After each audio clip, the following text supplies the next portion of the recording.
Hello, I'm Madeline Phillips. When I was diagnosed with Alzheimer's, getting on for 3 years ago, I decided I wanted to do something positive with this next stage of my life. So we opened the Memory Jar Cafe here in Cowbridge, and it's gone from strength to strength and is still growing. It's very demanding, and we come away from every session absolutely knackered, but knowing we've all had fun. But more than that, once diagnosed, I began to try to find out what guidance and support was available out there for me and for my carer. To be honest, I found it very frustrating.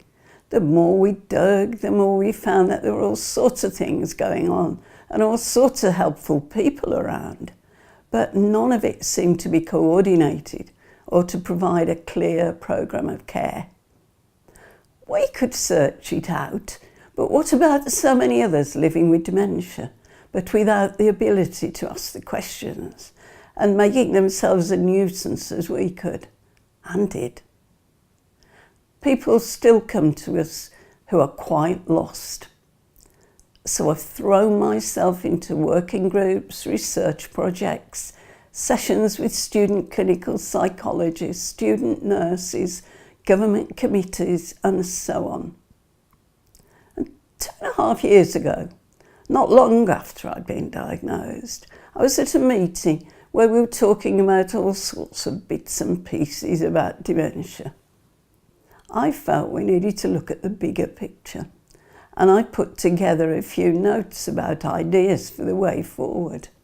We'd come to the conclusion, as have so many others, that it's time to develop a radical new approach to the overall issue of how the identification of dementia and the provision of care can be combined in a unified and coherent programme.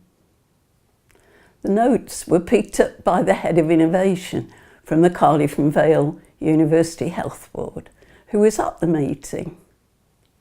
And out of that has come this exciting project with the aspiration to design and deliver healthcare services to be as good as the best in the world and meeting the needs of people at risk of or living with dementia, starting with the Western Vale. It is hoped to provide a model that can be replicated across Wales and even in England, the universe and beyond. I'm humbled that it was decided to call it Madeline's project. I may have provided some of the inspiration, but I'm thrilled that it is now bringing together the efforts of so many skilled, creative and experienced people who, like me, believe we can do better.